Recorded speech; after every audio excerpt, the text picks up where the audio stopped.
time to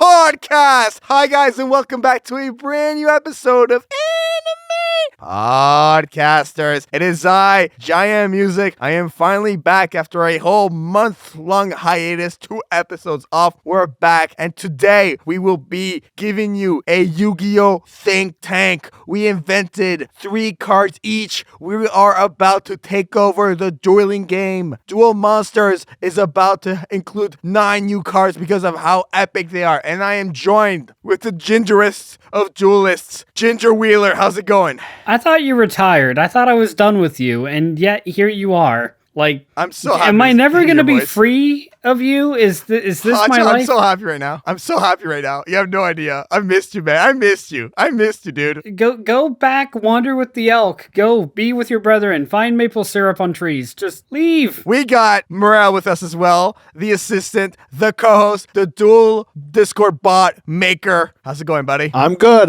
How are you? I'm doing very good, man. I'm so excited to be back. So excited to do this episode where we're gonna have a huge nerd out. This is gonna be a very nerdy episode for sure. So let's get into this. What is a think tank, Hotshot? What are we doing exactly? We're inventing cards. Kind of break it down for the people. So a think tank episode is where we hop into a fandom that we're all fans of and want to throw our own personal spin on it. Like, if you guys remember in episode 90, we came up with our own original Pokemon with Eli for Virtual NerdCon. And to this day, that is still my favorite episode of Anime Podcasters because I love creating Pokemon. And so basically that's it. It's just throwing our ideas into the world like they were actual real things, like be it moves, be it creatures or characters and stuff like that. And that's exactly what we're doing, but for Yu-Gi-Oh cards. And like Jaden said, we each have made 3 of them. There are no stipulations. They could all 3 be monsters. They could all 3 be traps. They could all 3 be spells. 1 of each, magic, pieces of a god. Anything is fair game here. Exactly. And the way the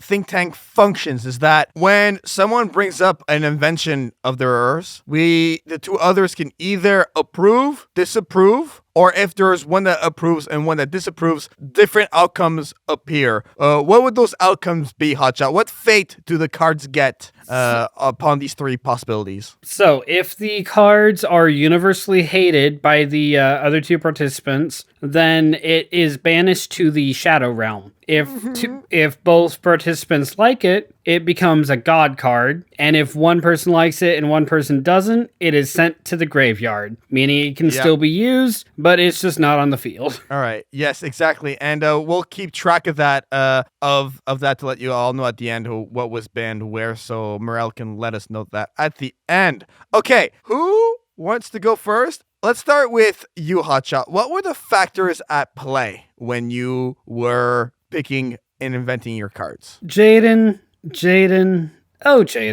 You remember episode 90? Yeah. You remember creating our Pokemon? Yeah. You remember coming up with one that was so dumb, it left everyone involved completely speechless except you. This is what inspired all 3 of my cards. Oh my god, I'm so excited and extremely nervous. What about you, Murel? What went into your card creation? 2 of the cards are basically just things that I've rather wanted as like cards and stuff from Yu-Gi-Oh! And stuff like that, right? Mm-hmm. Cards you wish existed. Yes. And also plus like they're also like connected to like one of the short films that I worked on and stuff like that. One of them was and stuff. Well, and the other one could be as well, but yeah, not going to mention that right now. Right. And then my third one is basically just a card that I wish that was actually in the game. Okay, I see. Very fair. So just things you wish were out there. Yes. Make it happen, Pegasus. And for myself, there's no monsters. I'll just go ahead and say that right away. For me, It's all about risk and reward. Like these cards, you can use them, you could have a good outcome, or you could have a really bad outcome. And they're kind of a trickster thing to them. That's kind of what went ahead for me. Now, okay, so I'm going to go first. This is a trap card, and it is, I believe, my only trap card, and it's my most simplest, it's my least complicated card, I would say. It's definitely one that will protect you, but at a cost. So it's called Destructive Counter. And the way this card works is that it will block any of your opponent's attack, whether it be direct or from an effect or from a direct attack or just piercing damage. Whatever the attack is, when you activate this trap card, it will block it, but at a cost. Instead of getting the full damage, you'll get half the damage. So for example, if I'm wide open, I have no monsters on the field, and I'm facing Kaiba, and he's got his Blue Eyes White Dragon, and he shoots a direct attack at me, I activate this, and instead, I just get 1500 damage. It does not cut the attack of the monster attacking in half, just the damage received upon the life points. So it's a very basic trap card, but I think it's just like a cool little nugget in there that you can use this as a way to protect yourself. I don't think it's it would be a rare card. It's a pretty common effect. I feel like there's stronger trap cards out there for sure, but I didn't want to make mine too overpowered. And if you can see, it's like a bull blocking a card basically, and half of it going the other way. So the card is still going towards the opponent, right? Just half of it. It's like deviated a little bit. So that's basically the card. Destructive Attack, my trap card. What do you guys think? Seems very, very, very good. Especially like that should have been in the actual game itself, right? Mm-hmm. And it seems like a very good card that like basically like Yugi could have used this against like the Blue Eyes, right? Mm-hmm. And like he would have been like very OP at the time with just that one card. Right. I agree with Murel. Like this is a very viable card and one that could have been used. And something that like I don't have Yu-Gi-Oh cards memorized, big shocker, but something that has like 3000 attack and then just splitting that into 1500. Like yeah, that's still a lot, but it's way better than getting the direct hit. Exactly. But it also like if they're attacking you, I feel like that's the better call to do it, because if they're attacking a monster, say something is 3000 attacking something that's 2500 and destroys it. If you block that, then you're getting 1500 points worth of damage instead of just 500. No, I see what you mean, but the way that I would math it on that situation, if I have a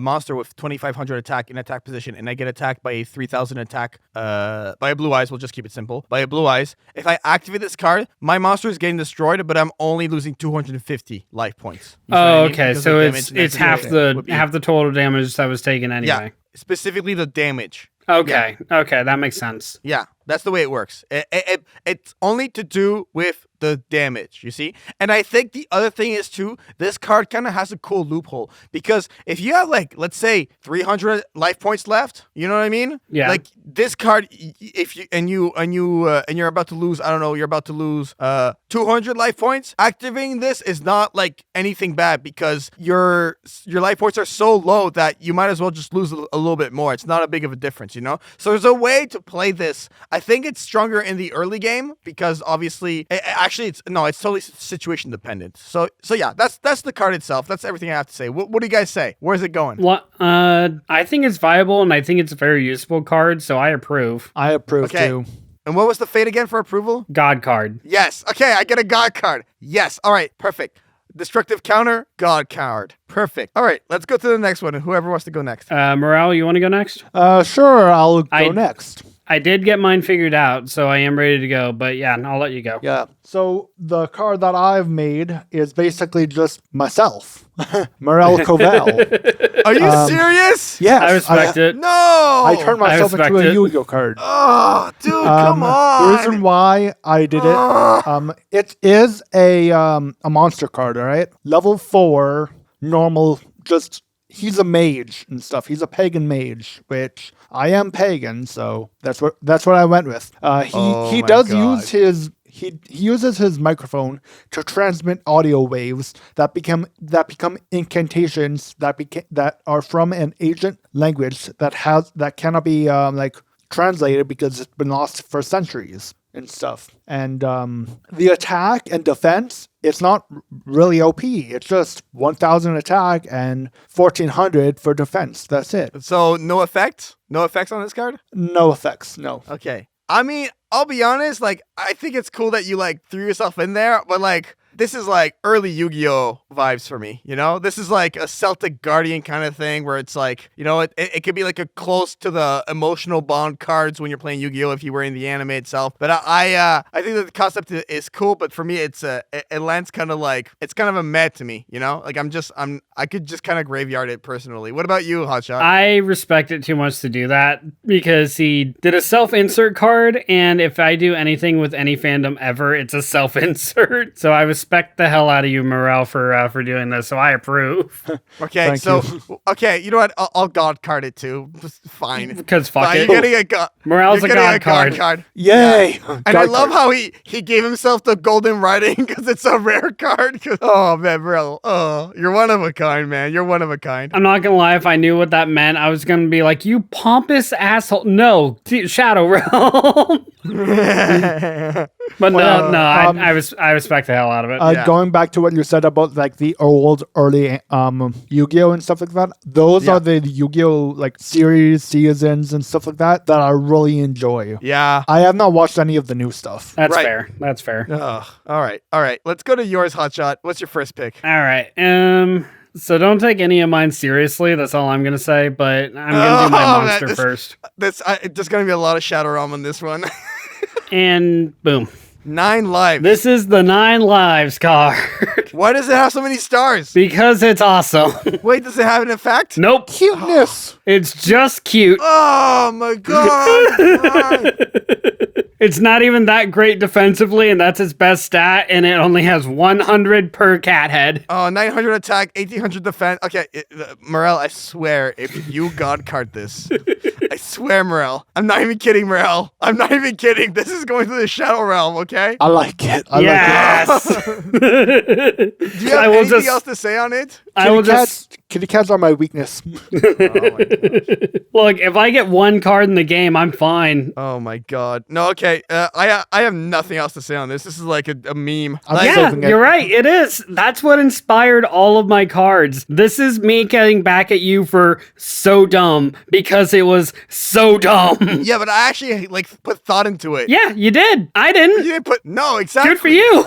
No, Ginger, honestly, I'm kind of disappointed. I'm not going to lie. It's kind of like, it's just kind of there and it doesn't do that. No, this is I hate you. Yeah, it's just taking up space. It is not meant to do anything else to you, Jaden. It's just meant to annoy you. You're just saying, I'm doing my job. I'm shadow realming this. What about you, Murel? I like it. Perfect, Shadow Realm. Sounds good, Murel. This is it. So I get a graveyard. Actually, no, I like it, so it becomes a god card. No. You don't get to pick. I'm well aware that's not how it works. I'm just trying to bother you further.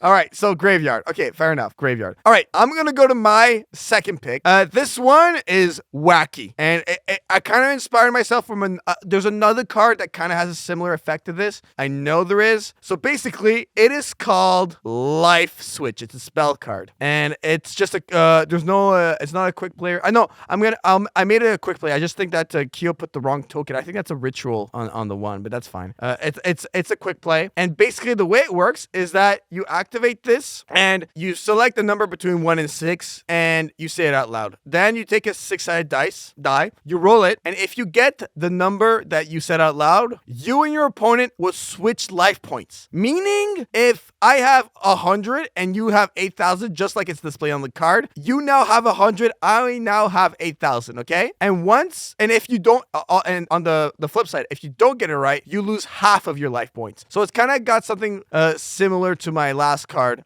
Destructive Counter, where let's say I have 500 and you have 1,000 and I say 2 and it lands on 3. Well, now I have 250 life points. And the thing is, the special twist of this card too is every time you use it, it gets reshuffled into your deck. So it's also a way to shuffle your cards in your deck.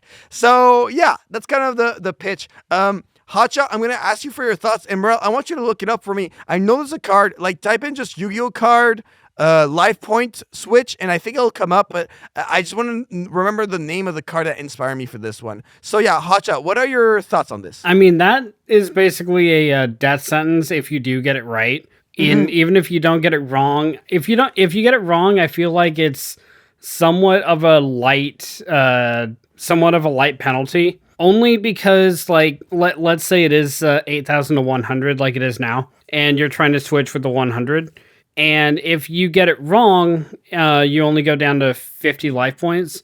Like, yeah, that's bad, but you can't really come back from 100 either way. Right. But I mean, I can definitely see this being advantageous in the late game, and like if it actually does work out, you're more or less unbeatable, and it kind of brings in the argument of, are you actually going to go that hard on your opponent knowing that this card is somewhere in your deck? Right. Like it really is a high risk, high reward card, and I kind of respect that. That's the theme of it. Yeah.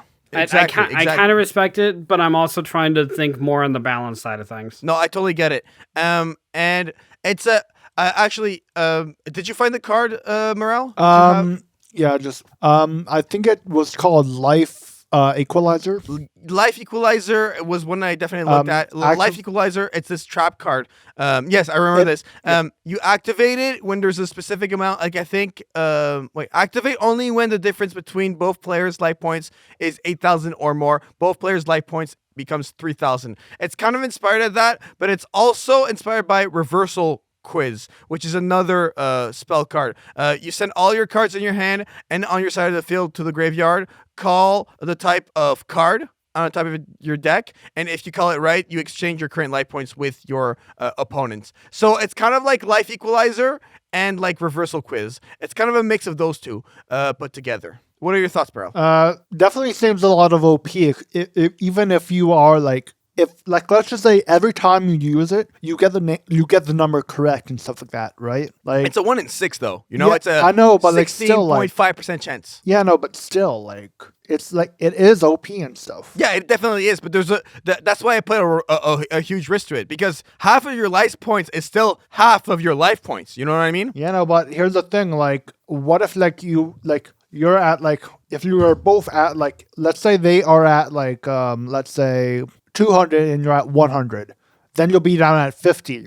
Is there really a risk there? Yes, there is a risk, because you're already gonna probably lose within one turn. Think of it this way: using this card, there's all activating this card. There's always a 83.5% chance that you're losing life points, and it goes back into your deck. You see what I mean? Think of it that way. There's always an 83.5% chance of you losing half of your life points, and it goes right back into your deck and reshuffled. So I think that it definitely has the downside. Yeah, it to does. it. So, you know, the thing is, I wanted to make them OP, but I also wanted to do the high risk situation to it. So yeah, that's basically the idea. What are you guys going to put it? I think I would approve it, but only if it adds one condition to it. Upon success, it no longer goes back into your deck and you shuffle. It then goes to the graveyard. Ooh, I think that makes a lot of sense. I do think that makes more sense. I think that makes it less OP. Like, because otherwise, let's say your opponent has like Life Equalizer or something like that and balances you guys back out. Then you just have the chance to switch your lives again. Yeah, there's still a high chance of you losing half your points, but there's also that chance that you'll get all those hit points back. So I'm thinking, if it succeeds once, it gets destroyed. But as long as it's failing, you can keep putting it back and shuffling your deck. The thing is, though, I feel like I understand where you're coming from, but the thing is, to me, like, once you activated it and you've been successful, it can go back into your deck, and you're not going to likely use it again. You know what I mean? Yeah, but there's a chance your opponent has something to counteract it. True. I'm willing to put it in. I'm willing to make the switch. What about you, Murel? What do you think? Yeah, like what Hotshot said, like if like you succeed in using it, just throw it in the graveyard, because like you're not able to use it again, right? Mm-hmm. Because if you use it again, right, like you're basically gonna either get your points back or basically be worse off, right? Right. No, I get it. Okay, so what are you guys saying with the added switch that you guys with the switch to the live switch? With the added switch, I will approve it. Yeah. Okay. Same. What about you, Murel? Same. Okay. God card. Let's go. 2 for 2. 2 for 2. 2 for 2. All right. Yes. Your turn, Murel. Yes. I swear, if you put yourself in another card. No. The next one I call Rise of the Dead. It's basically a monster / ritual or spell card combined kind of thing. Oh my god. So you basically, it's a 5-star, all right? Yeah. It's a normal card. You go into your graveyard and pull out the top 5 monsters to bring back from the dead. They will have to be used in 5 turns, and all of the attack points turn to 1,200, and the defense points to 0. Or they will return to the graveyard within 5 turns. Within like 3 turns, they will decay, kind of thing, right? So what do you mean by decay? Yeah, they will decay. So basically, they will die and basically not come back. Okay, so basically, you summon this thing, you ritual summon this thing, and then you take 5 cards, the 5 strongest monsters. What do you mean? What is it by top? So basically, by stars, by attack points, by defense points. So basically, you take the first top 5 cards of your deck in order of your graveyard. All right. Yeah. Okay. You bring them into your hand, and even if they're in your hand, that still will they will still basically decay, kind of thing. So as I was saying, is that you take off 5 cards off of your graveyard, the top. All right. By order. By order. You put them in your hand. Right. And then you have 3 turns to actually use them, or they will be nulled, and you have to put them back. All right? Okay. Because that will, because just like any sort of like living dead thing, they will decay, right? Right. No matter what, their attack points will be set to 1,200. So like if their attack points were at like, let's say 100 or 3,000, right? They will automatically be set to 1,200. And their defense will be 0. So God, I could have an army of 1,200 attack Kirby's or Karibos. Yes, you could. But the thing is, do they keep their effect? That's the thing that I never actually thought of. So basically, like, I'm going to just say this now, is that they will not keep their effect. They will just be like a living husk kind of thing. Like what? Okay, it's kind of like a scapegoat card. Yes. Okay, I see. Okay, interesting. It's kind of a recycling thing. The one downside I see to this card is that I know that there's a rule in Yu-Gi-Oh! That you can only hold up to 6 cards by the end of your turn, and if you have over 6 cards, you have to discard. I feel like that kind of puts a... That's the thing, is that like there will be cards in your hands that you will have to discard to actually have these cards back in your hand to actually use. So just pray and hope that you don't have cards in your hand that are actually good. Or just automatically, what if you don't like let's just say you don't like 2 of the cards that you picked up from your from your graveyard, you can just put them back. Right. Kind of thing. Right, I see what you mean. Right. That's cool. I like the idea. It's kind of like a scapegoat card, but over multiple turns, and you kind of can throw it out. And the fact that you like chop out the effects and everything, I think it's cool. I think the cool thing you can do with this is like there's a way to like manipulate it where the cards that come in, they could be cards that you can use for a fusion monster, you know? They could be cards that you use for because it is still the card's identity, you know what I mean? Yes, so, yes. I like it. I'm going to give this one a good old God card. What about you, Hotshot? You know what? Yeah, I'm going to give it a God card too. Just the more I think about it, there are better just scapegoat cards out there. Like there's one that summons, I can't even remember, but it's like the multicolor looking Karibo things that act as like shields. Oh yeah, I remember that card being used. Yeah. Is it not scapegoat? But these ones you can also attack with, assuming that they can actually get around and being brought to that attack.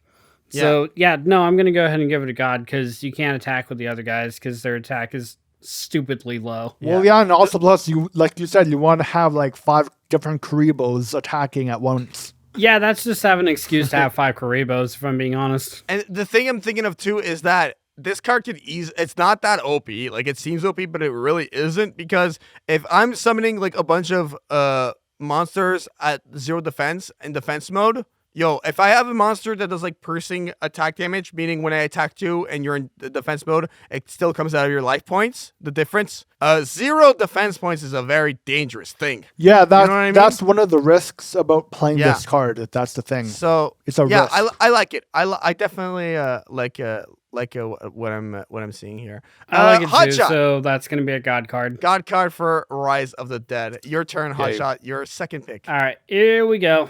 This is a trap card for you guys. Okay, so there actually is a description to this. Congrats.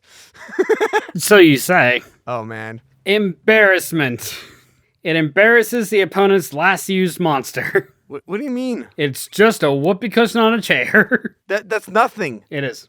So my cards actually don't have descriptions because I forgot to give Kyo the descriptions. What do you mean? So like, okay, no, we're inventing a description for this. No, in that case. shut up. Like, I have the idea. I just forgot to tell Kyo. well, I'm sorry, Hotshot, but the description literally says embarrasses opponent, last used monster, and that's what it does. But what you said earlier was, oh, by the way, these are all memes. So when I see a whoopee cushion on a chair, excuse me, but all I'm thinking is this kid does not care. So please give me the embarrassment description. If I'm being fair, you're right. Uh. Because it's Yu-Gi-Oh! I don't really care about Yu-Gi-Oh! So I don't really care, but that doesn't mean I didn't try. Okay, go ahead. And for real, in all seriousness, like what does this do? This card acts as a shield card. So it blocks the attack of an attacking monster on your opponent's field. So if you're coming at my Dark Magician with a blue eyes, I can activate this trap and just negate the attack. It is just good for one attack. It's good for one shield maneuver, and that's it. So once the card flips and it's used and Blue Eyes is starting his attack, you just hear the fart of the whoopee cushion and it just gets embarrassed and doesn't attack. Dude, this card already exists. Yep. Well, this is another version of it. All right. Negate attack. You basically just put negate attack as a whoopee cushion. Yes, I did. Murel, Shadow Realm. I don't Shadow know. Realm. Yeah, Shadow Realm. Yeah, I said, I'm expecting Shadow. all of them to get Shadow Realmed. I don't know any Yu-Gi-Oh cards. This is not my area of expertise. Oh man, no, I'm just disappointed. I'm shadow realming this, and I'll go to my next pick. This is just like it's a whoopee cushion. It literally is. It's just a fart that no one like will remember. Your other card before this one was better. Yeah, I'm aware. 100%. None of them are good except my last one. Okay, I hope your last one makes up for it. So my final card is called Final Round. Ironically. It's definitely the most representative of my high risk, high reward structure when I'm coming to my cards. I'm just putting it in the chat now. And the way it works is that you send all the cards in your hand and on the field into the graveyard. Now, take your graveyard, all the cards in your graveyard, and shuffle them. A lot of shuffling here. And then, one at a time, you and your opponent are doing this. Both you and your opponent are taking all the cards in the graveyard and in your hand and throwing them into the and starting to shuffle them. Okay, and then once it's all shuffled, you both begin to draw a card, and it's the first person to get a monster. No, sorry, until you both draw until you get a monster. Okay, so I draw. I get a Dark Magician, so I have a 7-star card. Okay.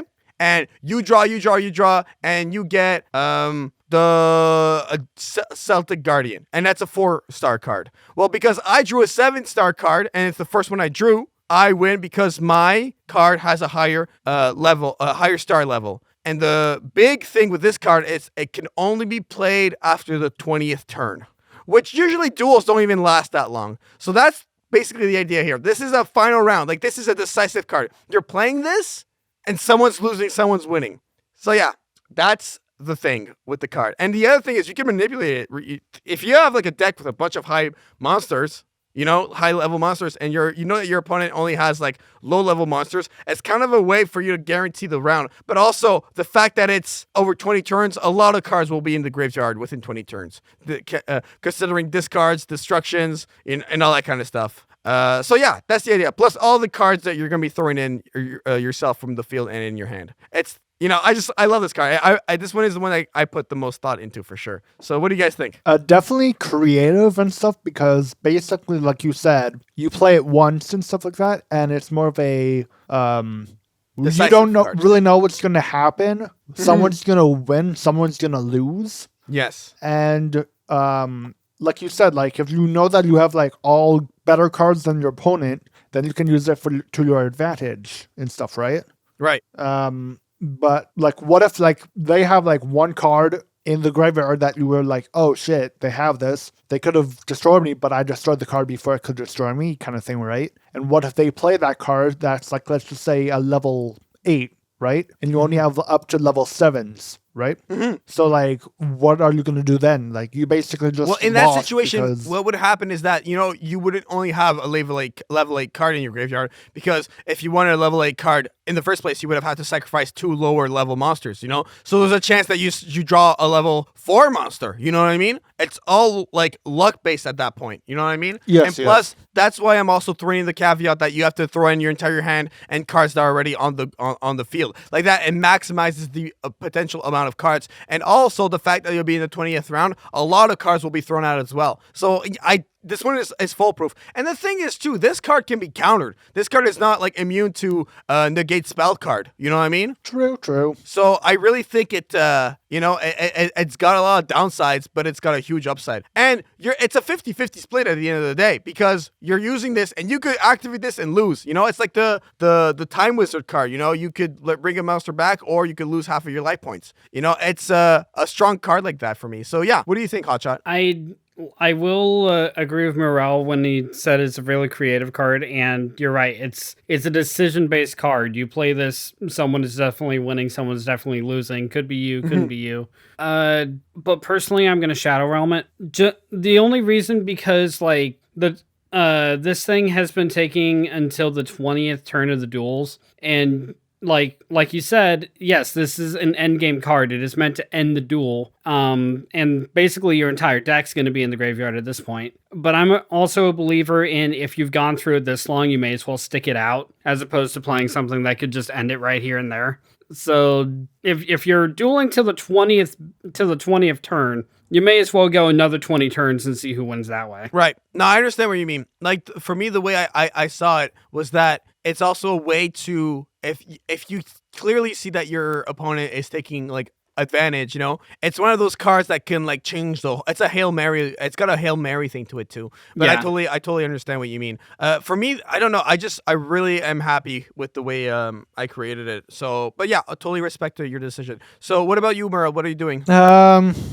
I like it, but I'm not going to Shadow Realm it or God it. I like it. It's good. Well, it's either you Shadow Realm or God it, because... Yeah, that's the equivalent of thumbs up. Shadow Realm. Shadow. Okay, Shadow Realm? Perfect. Shadow Realm. Yes. You guys just don't want to lose to this card. All right, So final realm is Shadow Realm. Perfect. Murel, you're next, right? Yep, I'm next. Go for it. My last card is basically just... Robert Delta and stuff like that. One of the characters that I actually wrote in one of my short films. Oh. He is a powered individual, 2-star, low level. All right. He is plagued by the voice in his head, the voice of his best friend that was killed by someone named John, and will goes berserk if he sees him, kind of thing, right? So basically, like, I was going to make a card named John, kind of thing, right? So basically, if he saw that card, he will go berserk, kind of thing, right? Like, basically go crazy. Like, he would kill the opponent's players and your own players and attack you as well. So that's the effect of the card. If a John card is on the field, yes, but like the thing is that I've also been thinking about like another. Like, instead of that effect, go with the original effect that I wanted to have with it, which was basically where the voice in his head will tell him who to kill, like who to attack, kind of thing, right? Okay, so basically, like, if you play Robert Delta, he will either choose to attack the opponent, your own team, or you. Kind of thing. And how is that decided? By the voice in his head, which is basically... But if it's a physical card that you're actually using... Yeah, I know, but the thing, all right, Like rolling a d6 or something. yeah, like rolling a dice, just like what Jaian did for. I feel like flipping a coin would make more sense or because it's either or, you know. Yeah, flipping a coin would actually be a lot better because it's like 50-50 kind of thing, right? Like either so they get attacked or you get attacked. 50-50. So if I'm getting this right, you summon this card. Yes. And right away when you summon it, you flip a coin, and if it's heads, or you choose whatever. If it's head, it attacks your opponent, or if it's tails, it attacks you directly. Yes. Yeah. Let's go with that one. If your opponent has monsters, does it still attack directly, or does it attack the monster? It will attack like whoever is in defensive mode, kind of thing. Okay, so it only attacks monsters in defensive mode. I'm gonna have to go and refigure out this card, but I feel like this is still like a very work in progress. Like it's not fully thought out. This card at least is.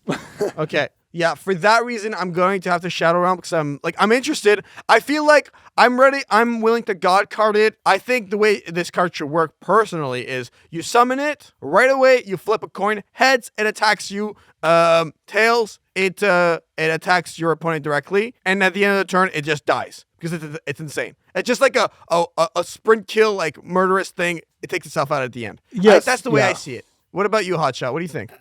This one honestly hurt my head a lot. So I'm gonna have to Shadow Realm it, and if it attacks, Shadow Realm it too. If it attacks the opponent directly or you directly via coin flip and everything, it shouldn't be a monster. It should be a spell. Or something along that line, because then it offs itself in the end. That's basically the same as sending your spell to the graveyard. Let's go to your pick, Hotshot. This one's gonna get Shadow Realm, unfortunately. Okay. Yeah. All right.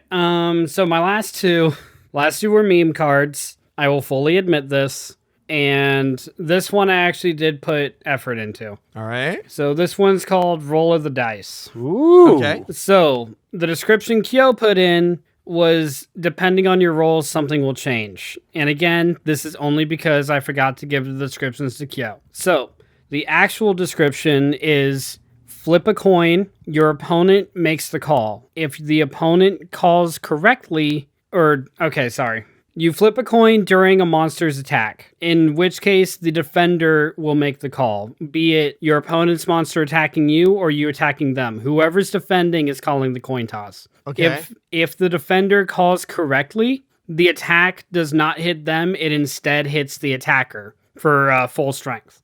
If the defender calls incorrectly, they take double the damage. This is inspired. This is inspired by a natural 1 and a natural 20 cause in D&D. Okay, but the double the damage would be double of the attack points, or double of like the damage that it would have given to the monster itself. Double the attack points. The attacking monster's attack points essentially get doubled. It gets doubled, it will double the monster's attack points for this attack. Yes. Okay, I understand. Okay, so I'm just gonna repeat it and just tell me if I'm getting it right. Okay. I'm attacking Murel. I have a level 1600 attack monster. That's not really where I'll probably phrase, but my monster's attack points is 1600, and I'm attacking his monster that has 1400 attack points in attack mode.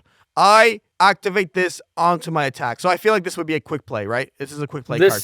This is a quick play, but you can't activate it when you're attacking. The defender activates this. Okay, it's only when you're getting attacked that it activates. Yes. Okay, so Murel has this card, let's say in this situation. Yes. Yay. He activates it. I call heads. It lands on heads. His monster now goes from 1400 to 1800, and my monster dies, and I lose 1200 attack points. Yes. Okay, if the monster's in defense mode, will it double the defense points, or this is just for attack points? This is just for the attacking monster. Okay. It does not affect the monster who's being attacked. It only affects the attacker. So if it's called correctly, then if it's called correctly, the attacking monster's attack points get doubled. If it's called incorrectly, it doesn't get doubled, but it attacks who's initially attacking. So if it's your card attacking and it gets called wrong, the card attacks you. Okay, so if I activate... what do you mean it attacks you? You take the damage of the attack points of that card. Okay. I get it. I fully understand. Yeah, I'm god carding this. This is epic. I love this. This is actually okay. As much as Hotshot and I banter back and forth, this is the power of his creative mind. You see, the guy does so much D&D, and the second he actually applies D&D like nerdiness to himself in this, he creates one of the best card of the whole podcast. You know what I mean? So I'm god carding this for sure. What do you think, Murel? I'm god carding this as well.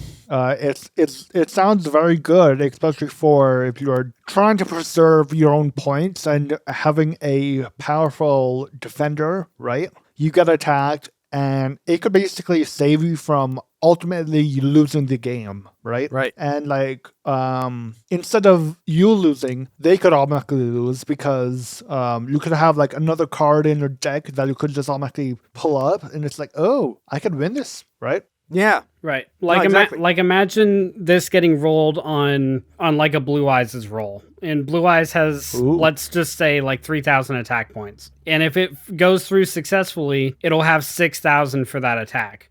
But if it gets fucked up, you'll lose 3,000 life points. Right. So it's a really big gambit. And Jaden, I know you like high risk, high reward cards. And I like D&D, and risk and reward is kind of the whole thing. Right.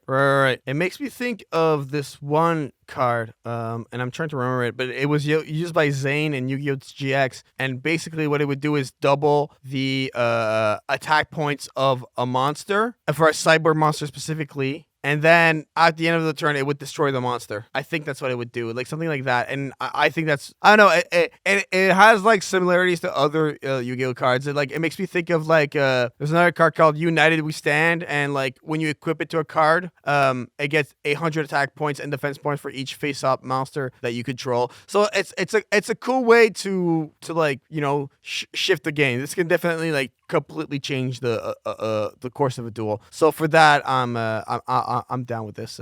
Okay, very cool. Those were all of our picks. I have them all written down. So for, once again, we had Destructive Counter, which got god carded. Murel got god carded, and I'm talking about Murel the card. 9 Lives went to the graveyard. Life Switch got god carded. Rise of the Dead got god carded. Embarrassment went to the Shadow Realm. Final Round went to the Shadow Realm. Robert Delta, Shadow Realm, and Roll of the Dice god carded. Yes, very cool. What are you guys' final thoughts on this? I was fully expecting to get the other two Shadow Realm. Like, Embarrassment, you're out. It's just a whoopee cushion. That does not have a place in Yu-Gi-Oh! And 9 Lives, I wasn't expecting to live all 9 of its lives. So I'm kind of happy that one is at least in the graveyard. But I am really happy that the one that I actually put thought into is the one that got god carded. All of our ideas are very thought out.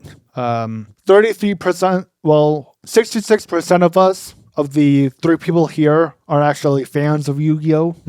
Right? Fair. And we had a lot of creative ideas, inputs that we wish that was a part of the game, right? Yeah. Like Play of the Dead, final round. Right, stuff yeah, like that, right?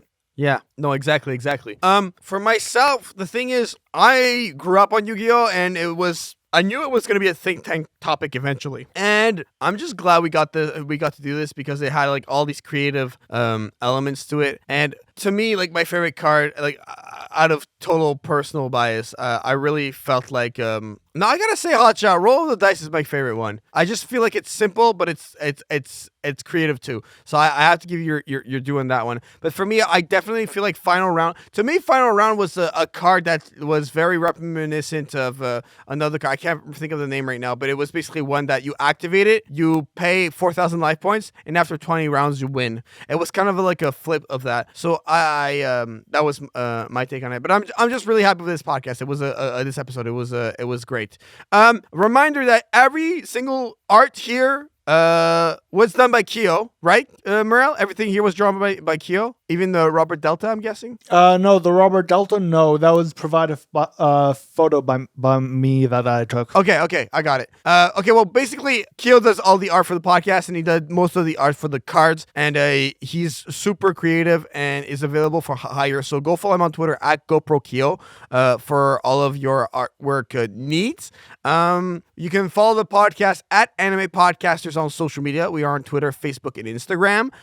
You can leave us a review review on ratethispodcast.com/anime podcasters. Subscribe to us on any podcast platform on anchor.fm/anime podcasters. You can leave us a voicemail on speakpipe.com/anime podcasters. And all of our links are in the description. For myself, I'm at JaianMusic on social media. I do anime covers. And I just have to say a big thank you because we are recording this. The JaianMusic Spotify has crossed 1.7 million overall streams, which is a ridiculous number I never thought I would say in my life. We're on our way to 2 million, and I'm so grateful for all of you for that. And I'm just so glad to be back for the podcast. Many more episodes to come. We might even have a new cast member coming to join us, which I'm very excited about. So yeah, Hotshot, where can people find you? Go ahead. You guys can find me through my name, Hotshot Ginger, on YouTube, Twitch, and Twitter. And I will be coming back to Twitch very soon. I'm actually making plans alongside our good friend Yuki, and me and her are actually planning quite a few collabs to do in the near future. And that's awesome. As far as YouTube goes, I'm here on JaianMusic's channel as well, and on Twitter, I will do nothing but ghost you, but I do exist. Perfect. And Murel, what are you working on? Basically, I am working on a personal project. It's my own operating system. And all of that other stuff. You can actually find me on YouTube under Murel Koval. I'll be soon updating more things on there soon instead of just having a TikTok on there. So yeah, and all my links will be in the description below as well. So yeah. Always. Perfect. All right. So for myself, Hotshot, Murel, this has been another episode of Anime Podcasters. Anime Podcasters. It's time to log off. That meme will never die. All right. It's time bye, to guys. duel. Bye, guys. Bye. See ya.